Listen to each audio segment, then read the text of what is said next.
This is the biggest transformation of my life for sure. And I've lived through the creation of the internet, the creation of the personal computer, the creation of the web, the creation of mobile phones. And I worked in all those. We're living the future where the AI is going to surround us and permeate everything that we do. And I think it's a good thing. Paul M. English is best known as the co-founder and former CTO of Kayak, the travel search engine that changed how the world books trips. Launched in 2004, Kayak focused on simple design, accurate pricing, and fast results. By 2012, it was handling more than 1.2 billion searches a day.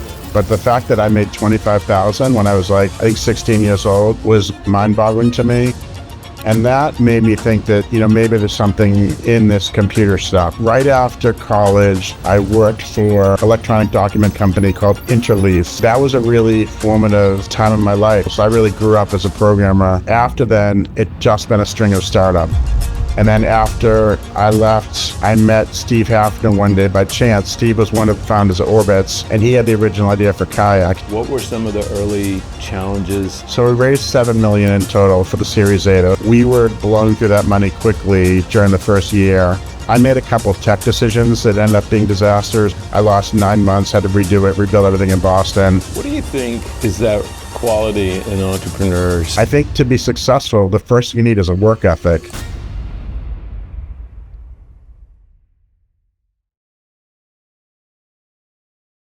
Welcome to the show. I'm your host, Jerome Dwight, and today's guest is one of the most innovative minds in tech and entrepreneurship. Paul M. English is best known as the co-founder and former CTO of Kayak. It later went public on NASDAQ and was acquired by Priceline for $1.8 billion. After Kayak, Paul built Lola Travel, which was later acquired by Capital One. But Paul's impact goes far beyond technology. He co-founded Summits Education, which runs 41 free schools.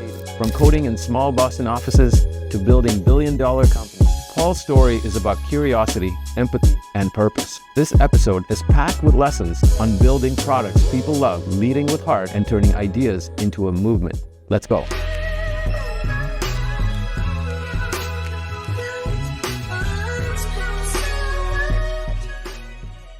So, Paul M. English, let's get to it. Paul, it's an honor to have you on the show. You've been someone that I wanted to speak to for a long time because, you built one of those iconic platforms that many of us have used before, which is Kayak. And congratulations on all your success, and thank you for being on the show. Yeah, thanks. Great to be here. I'm very proud of my 10 years at Kayak, but I hope that's not what's on my tombstone. Yes. Many of us entrepreneurs have to always be reminded that there's more to life than just building a great company, and want to unpack a lot of the great things you're doing even outside of business, because I know you're big into philanthropy and want to the importance of that in this day and age can't be overstated. So would love to kind of go back to early days and your journey in entrepreneurship and in technology. What kind of drew you to it? Were there early influences? Did you always want to be an entrepreneur? Maybe walk us through that season of your life. Sure. I grew up number 6 of 7 in West Roxbury, which is a neighborhood in Boston. My dad did not go to college. He's a pipe fitter. My mom was a teacher. And we were in pretty tight quarters. I think our home was 1,300 square feet, 3 bedroom, 1 bathroom, 9 people. I never remember wanting for anything, though, or thinking wow, we have a pretty small house for 9 people. It is what it is. And when I was about 15, my mom bought a home computer, which to this day shocks me that she would do that because my parents were insanely frugal, so frugal that she figured out using a paper napkin instead of a coffee filter was cheaper. So we used paper napkins in our coffee machine. My parents are very, very frugal. And so I learned, I have a good work ethic, which I think I learned just modeling them with how hard they each worked. But she bought a home computer. It was a Commodore VIC-20. I learned to code it. I have an older brother, Ed, who's the oldest of the 7, and he actually was somewhat of a famous game programmer. He built Frogger for the Atari platform, and I think he sold 4 million games in 1 year. So I watched him and I said, hey, this doesn't look that hard. So I built a game of my own. I licensed it, sold it to a company for $25,000, which to me was like, you could have said 25 million. Like I couldn't imagine what $1 million looked like. But the fact that I made 25,000 when I was like, I think 16 years old was mind boggling to me. And that made me think that, maybe there's something in this computer stuff. Maybe there's some work to be done here because I had incredible fun designing the game. I'm also a musician, and one of my favorite parts of designing the game was designing the music and the sound effects. And I just had a blast. I ended up consulting for my brother's company when I was in college, and I did sound effects for all of his games, which is fun. Wow, that's really cool. So did you, when you went into college, were you sort of focused on the tech pathway or business, or where were you drawn to? Yeah. I went to UMass Boston and I studied music and computer science. And like my grad degree, when I got a master's there, my master's thesis was I built a music synthesizer. So I was able to use both halves of my brain. That's awesome. You'd be surprised at how many great business leaders and tech leaders are actually musicians, and there must be some correlation between the math systems and how the brain works. Yeah, I totally agree. I think when I'm arranging music, when I was in college, I wrote music for a 15-piece jazz band, and I composed all it on the piano, and I wrote it, five saxophones, five trumpet, wrote the whole thing out.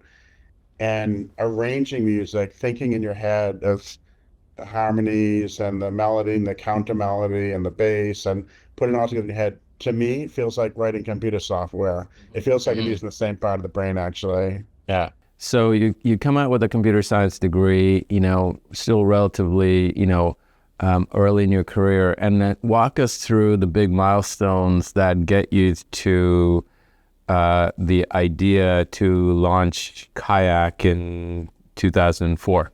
So right after college, I worked for a electronic document company called Interleaf in Cambridge, Mass. And I started as a programmer, ended up running engineering there and then running marketing my last year. We had about 1,000 employees, about 100 million in revenue. And that was a really formative time in my life. It was 6 years in total. So I really grew up as a programmer working there and learned a lot about marketing and learned a little bit about direct sales. After then, it just been a string of startups. So first I went to work for a startup in Cambridge called NetCentric, which is doing faxing over the internet, which sounds kind of crazy thing to do, but back then we were very profitable doing it. And then since then, I've been all my own companies. I created a e-commerce company called Boston Light. I ended up selling that to Intuit in California. I became VP technology for Intuit, focused on small business and e-commerce. And that was incredibly fun. I got to work for Bill Campbell and Scott Cook.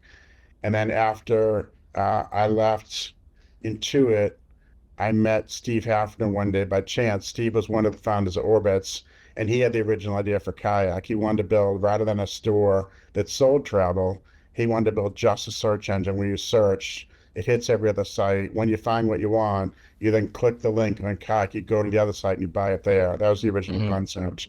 And Steve and I became fast friends. We were introduced to the VC in Cambridge, Mass, called General Catalyst. Steve and I went downstairs, had a couple drinks at Legal Seafoods, and within under an hour, we agreed to be 50-50 co-founders in the business. So we just got along really well. We're very similar in many ways, but very different in other ways. Very similar in that we're both aggressive, driven, hungry, confident, and we like to have fun. Different in that I'm a bit more of an engineer, designer, and Steve's a bit more of a sales guy. But it was a fantastic partnership for like 10 years. We're still pretty good friends. That's what a fabulous story. And I think it is a common theme that I see with co-founders where, you've got sort of complementary skill sets that really help bring a vision to life. Going back to those early roles with some of the more established companies, what were some of the lessons you learned during those early years that you were able to bring to birthing Kayak? I'll tell you a couple things I learned at Intuit. I think we had about 7,000 employees at the time. So I had to learn how to work, how to influence big teams in a company of that size.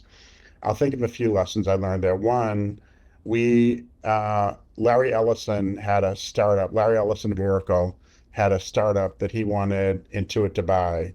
So Bill Campbell, who was CEO of Intuit at the time, for some reason put me in charge of negotiation as a new VP technology because he knew that I could understand the tech. And so we met with Larry, and anyhow, the meeting proceeded. At the end of the meeting, my boss, a guy named Craig Carlson, said, "Paul, can you stay back for a second? I want to talk for a minute." Everyone left. Craig and I sat back, and Craig said, when Larry Ellison asked us how long we've been building on web accounting, and you said about 4 or 5 person years, and I said, yeah. He goes, I can see how technically I could manufacture it to come up with that number, but I think you said it to like impress them. We don't do that here. Just say the truth. And if the truth gets you a deal, you get the deal. And that was like shocking to me. One, that he would call me on it like that right after the Yeah. meeting. And two, just to focus on like brutal honesty. And you can still be confident and sell, but sell through honesty. And I just love that lesson. And I've taken that with me to date and tried to do that at Kayak and my companies I've created since Kayak. That's awesome. So now Kayak is birthed in 2004, and I want you to take us to the first year, Les. In many startups, it's very choppy and lots of painful lessons sometimes are learned. What were some of the early challenges and opportunities you guys were maneuvering in those first months to a year? So we raised 7 million in total for the Series A. That was 5 from General Catalyst and 1 million each from me and Steve Hafner. And we were blowing through that money quickly during the first year, buying ads on Google, trying to get people to come to our website, but would pay on average like $1 to buy a travel keyword to get someone to come to the website, and would make on average about 20 cents on average when people left our website. So we were losing a lot of money quickly. I made a couple of tech decisions that ended up being disasters. I built the platform with something called Macromedia Flash, which is like a dying platform. It was big during like Web 1.0, but didn't really keep up with JavaScript for building a more modern platform. And then we had a development team in India. I thought I wanted to have 2 development teams, one in Boston building the user interface and another one building all the server backend, but that team ended up not working out. I lost 9 months, had to redo it, rebuild everything in Boston. So we made a couple of mistakes that cost some money. We're spending a lot of money in advertising.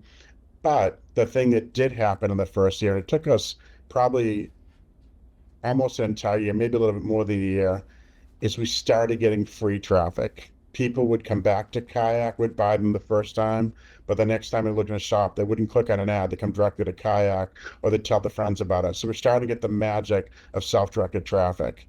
And it didn't happen overnight, and it wasn't like everything was rosy all of a sudden because we were still losing money, but we could see a light, that there was some possibility that if we kept improving the product, we would still get more free traffic and ultimately would become a profitable company. What do you think is that quality in entrepreneurs that, when faced with that early adversity, that you can still hold on to that vision, burning through cash, but, seeing that light at the end of the tunnel? Is that something you can learn, or is that something you're kind of born with? That's such a good question. I'm going to tell a little story quickly, and I'll go back to your question. So I recently posted on LinkedIn that 5 different people from my past reached out to me this year and said, I know everyone thinks the kid is special. My kid really is special. Will you go meet my kid and give them advice what they should do for their career? And in all 5 cases, I said, sure, I'm happy to meet them. Guess what? How many of these 5 followed up with me? 1.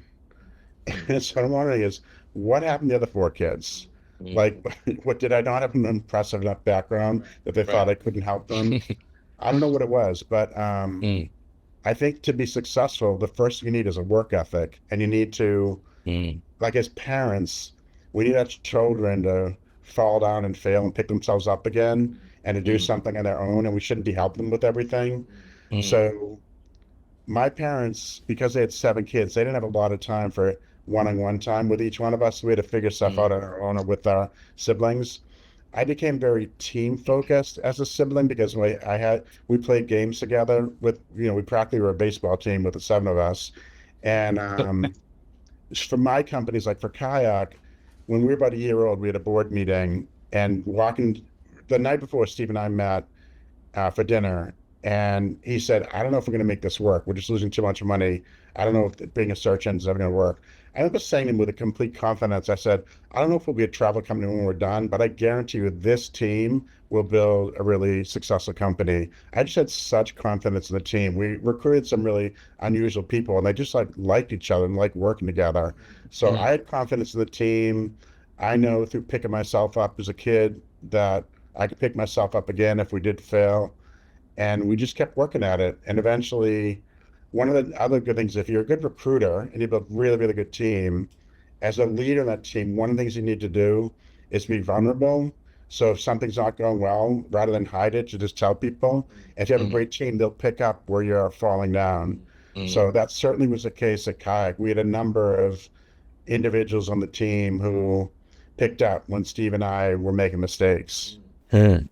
What great advice. And so now I want to kind of fast forward Kayak to, is it 2012? You're, pushing in on $300 million with revenue, 1.2 billion annual searches. And you're, going through the whole IPO process. What was that like upon reflection, starting, over a dinner, and now here you are, doing IPO roadshow? It was incredibly fun. We ended up selling to Priceline, which really is Booking.com, mm, is the real parent company. And Booking.com tried to buy us before the IPO and made us a really very generous offer, higher than we thought we are going to get as a public company. But I remember Steve saying to me, what do you want to do? Should we just sell right now? We're going to make a lot of money if we sell. Should we take a risk and take it public? I said, well, I sold my old company. I never take one public. Let's take it public just for the fun of it. And mm, the prep work wasn't that bad. The week was grueling. Like you had to met with at least 10 different meetings a day. You'd fly on the jet, with a little private jet, would fly city to city, have a black car service driving us around to all the finance meetings. It got to the point where we told the same story 100 times. In order to bring energy, we got bored of it. So Steve and I played jokes with each other. Like one meeting, we walked in and Steve said, "You're the CEO, I'm the CTO. Let's do each other's slides." And because I'd seen him present so often, I could crush his slides. So I did his slides, he did mine. Another time he said to me, "I dare you to say the word." I'm not going to say the word out loud because it's not a nice word. And he said, "I dare you to say the word X during your next presentation." And so I had to find a way to get this obscene word into my presentation, and I did.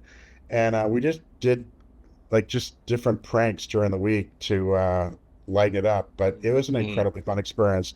The whole time we knew we were going to have a multi-billion-dollar exit, and I, believe it or not, did not really do the math how much money I was going to make. I knew I was going to make over 100.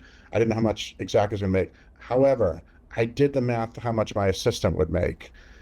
And I knew at the time that Priceline tried to buy us and they offered a certain amount per share.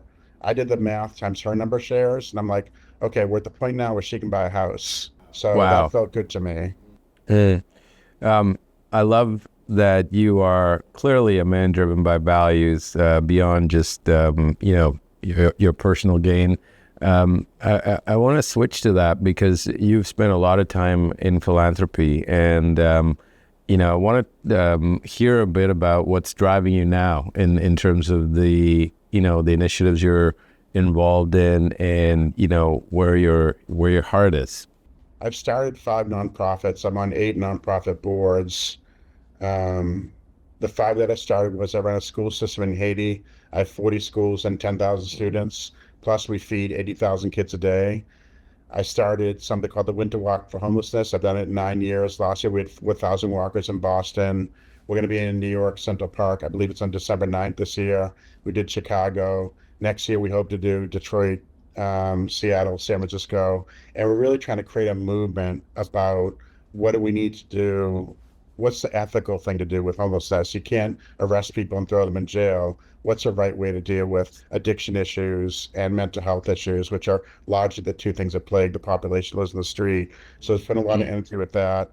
I created something called the Bipolar Social Club. I have bipolar illness myself, and when a bipolar friend of mine ended up killing himself, in his honor, I created this organization of people who have bipolar who help support each other online. I created something called the Embrace Boston. We built a $10 million memorial to Martin Luther King and Coretta Scott King on the Boston Common. We raised $35 million for racial justice. And then finally, I created something at UMass, my alma mater, called the Institute for Applied AI, where we're teaching every single kid AI, even if it's a nursing student, an education student. We just really felt, we created it 2 years ago, that this was the future. And we wanted to have a role in shaping the future of that many kids. I love all of the, the social justice work you've been doing. And, I want to unpack some of those because how important do you think it is for business leaders, entrepreneurs, business leaders to have a voice in some of the issues going on, whether that's homelessness, poverty, you can go down the list. How important is it for business people to be part of that conversation? I think it's incredibly important. I learn a lot in my nonprofit work that helps me in my for-profit work and vice versa. They help each other. It's an incredibly great way to do team bonding is to get your management team together and work in a soup kitchen, once a month or something like that. We've done Habitat for Humanity, help build homes. We've cleaned up playgrounds. We've painted schools. We do all these activities as a team that I think really bonds a team and thinks about sometimes when we build companies, it's a little abstract what we build. And sometimes you build something that takes a long time to show value. But if you're like helping someone set up their first apartment, someone is moving from living on the streets into an apartment, you can get done in a week something that'll completely change the lives of that family. So I like the being able to interact directly with the quote unquote customer, with a client. And I think it's just a great thing for a management team to do. So I encourage every business leader to find something to champion with their team. And That's all. I think money is important too. So I think every startup should put at least 1% aside into a fund, 1% equity to the company. And then the employee should decide how that money is dispersed. I would disperse it to nonprofits where employees have already given or have volunteered to make it personal to the company. And I think that's should be part of the fabric of creating a culture at other companies is how we're going to work together to build a great product and how we're going to work together to do something meaningful for our community. Incredible. Really inspiring to all of us. We have over 1 million listeners on Spotify, and we are just thrilled that you can share some of these because as business owners and leaders, sometimes we're so buried in the for-profit world, we don't realize that there's actual huge benefits and upsides to contribution and philanthropy. I want to talk about AI, and you'd be one of the best people to ask about where AI is taking us. You've lived and breathed technology, been at the forefront of technology. Where do you think AI is taking us in terms of the consumer experience, the business to business world? Is your personal view AI can be harnessed for good and used as a productivity enhancer, or are there concerns you have about AI that we need to be mindful of? This is the biggest transformation of my life for sure, and I've lived through the creation of the internet, the creation of the personal computer, the creation of the web, the creation of mobile phones, and I worked in all those revolutions. AI is the biggest revolution of my life. The way AI is going is AI already can create videos and can speak in a human voice. AI can listen to human voices. If we think back to 5 or 10 years ago when we bought the Amazon Echo devices and we try to talk to it, or you try to talk to Siri on your phone, and how terrible it is, or you try to talk to your car if your car has voice input. Well, all that has been fixed by AI because AI is incredibly good at predicting and anticipating like what you're going to say next, so it can understand you even in a noisy environment. So think of AI not just something you type at a computer, but think of something that surrounds you and that you're just talking to all day long. Imagine a dinner conversation where you're having dinner with four friends and you're wondering about Toronto versus Boston, and what are the baseball stats and who has a better bullpen, and you could just ask a question like, imagine like one of the chairs at the table is an AI, and you could talk to them without raising your voice, without sounding weird, just like it's another person in the conversation. And that future is coming where the AI is going to be around us. We've seen the new Ray-Ban glasses that Facebook came out with. That's generation two. It looks like Ray-Ban sunglasses, but they have a camera embedded and a screen and a microphone and speakers, and they're only $300. And the third generation and fourth generations going to get better and better, look more like just regular sunglasses. So we're living the future where the AI is going to surround us and permeate everything that we do. And I think it's a good thing. I think it can be used for good. It's going to be used for medicine, healthcare, all kinds of industries. That's awesome. Paul English, in the last few minutes that we have with you, looking back on your life, we have a lot of young entrepreneurs, a lot of business leaders who are looking to take their business to the next level. Would love for you to give us 3 lessons and principles that you have, learned over the course of your success with Kayak and all of the other ventures you've been involved in. I'll do 2 life ones and 1 business one. The life ones, I'm going to start with a quote. So Maya Angelou said, people are not going to remember what you said or what you did. They're going to remember how you made them feel. I wish someone taught me that the first time I was a manager, to realize that our words matter.